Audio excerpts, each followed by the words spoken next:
न्याय क्रांती न्यूज, अन्यायाविरुद्ध आवाज.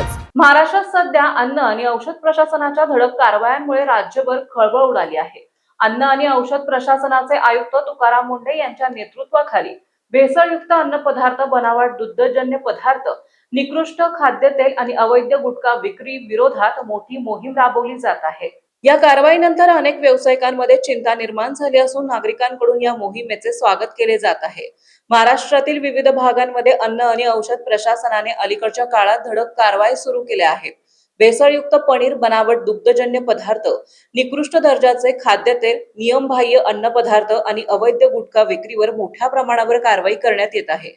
या कारवायांमुळे अनेक ठिकाणी खळबळ उडाली असून अन्न सुरक्षा हा विषय पुन्हा एकदा चर्चेच्या केंद्रस्थानी आला आहे. कारवाईनंतर अनेक ठिकाणी अन्न सुरक्षा नियमांचे पालन करण्याची लगबग सुरू झाली आहे.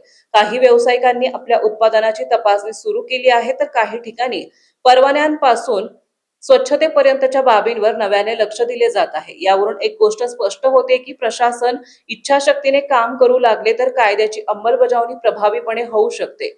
आज राज्यभरातील स्वीट मार्ट, वडापाव केंद्रे, ऑमलेट भुर्जी स्टॉल, पान टपऱ्या आणि गुटखा विक्रेत्यांमध्ये या कारवाईची चर्चा सुरू आहे.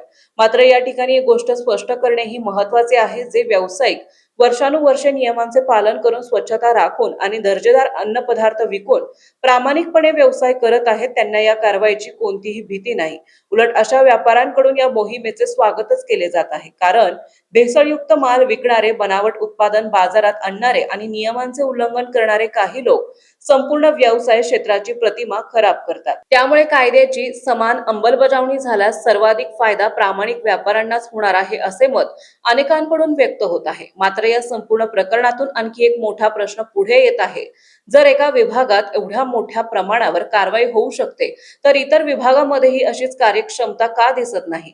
सामान्य नागरिकांकडून अनेक वर्षांपासून अशी भावना होत आहे की अनेक गैरप्रकारांविषयी तक्रारी करूनही वेळेवर कारवाई होत नाही. काही ठिकाणी नियम मोडले जातात, नागरिक तक्रारी करतात, पुरावे देतात, बातम्या प्रसिद्ध होतात, परंतु त्यानंतरही अनेकदा कारवाई होत नसल्याची भावना लोकांमध्ये आहे. त्यामुळे प्रशासनातील उत्तरदायित्व आणि पारदर्शकतेबाबत प्रश्न उपस्थित केले जात आहेत.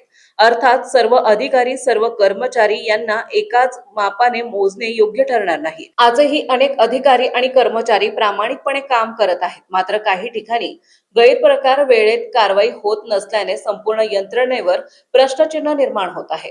काही ठळक मुद्दे. मुद्दा क्रमांक 1, खालच्या स्तरापासून ते वरिष्ठ स्तरापर्यंत उत्तरदायित्वाची साखळी मजबूत नसेल तर भेसळ, गुटखा विक्री, अवैध व्यवसाय आणि इतर गैरप्रकारांना खतपाणी मिळू शकते. यामागे प्रशासकीय दुर्लक्ष किंवा अपुरी देखरेख असल्याचा आरोप नागरिक वेळोवेळी करीत असतात. त्यामुळे अशा कारवायांकडे केवळ कायदेशीर मोहीम म्हणून नव्हे तर प्रशासनाच्या विश्वासार्हतेची कसोटी म्हणून पाहिले जात आहे. मुद्दा क्रमांक 2, तुकाराम मुंढे यांच्या कारवाईमुळे प्रशासनातील शिस्त, जनहित आणि कायद्याची समान अंमलबजावणी या विषयांवर पुन्हा चर्चा सुरू झाली आहे. अनेक नागरिकांची मतं आहे की नियम सर्वांसाठी समान असले पाहिजेत, कायद्याचा धाक सर्व स्तरावर दिसला पाहिजे आणि जनतेच्या आरोग्याशी खेळ करणाऱ्यांवर कोणतीही तडजोड न करता कारवाई झाली पाहिजे. या पार्श्वभूमीवर पंतप्रधान नरेंद्र मोदी यांनी दिलेला न खाऊंगा न खाने दूंगा हा संदेशही पुन्हा चर्चेत आलाय. भ्रष्टाचार युक्त आणि पारदर्शक प्रशासन हे शासनाचे उद्दिष्ट असेल तर त्याचे प्रतिबिंब प्रत्येक विभागात आणि प्रत्येक स्तरावर दिसले पाहिजे, अशी अपेक्षा नागरिक व्यक्त करत आहेत. मुद्दा क्रमांक 3, आज स्मार्ट मीटर सारख्या विषयावरील राज्यातील विविध भागात प्रश्न आणि शंका उपस्थित केल्या जात आहे. अशा विषयांवर शासनाने अधिक पारदर्शक संवाद साधणे, नागरिकांच्या शंकांचे निरसन करणे आणि लोकांचा विश्वास कायम ठेवणे आवश्यक असल्याचं मत व्यक्त केलं जात आहे. एकूणच तुकाराम मुंढे यांच्या नेतृत्वाखाली सुरू असलेली मोहीम ही केवळ भेसळयुक्त अन्न पदार्थ किंवा गुटखा विक्री विरोधातील कारवाई नाही. ती प्रशासनातील उत्तरदायित्व, कायद्याची अंमलबजावणी, जनहित आणि प्रामाणिक व्यवसायाला संरक्षण देण्याच्या दृष्टीने एक महत्त्वाचा संदेश मानली जात आहे.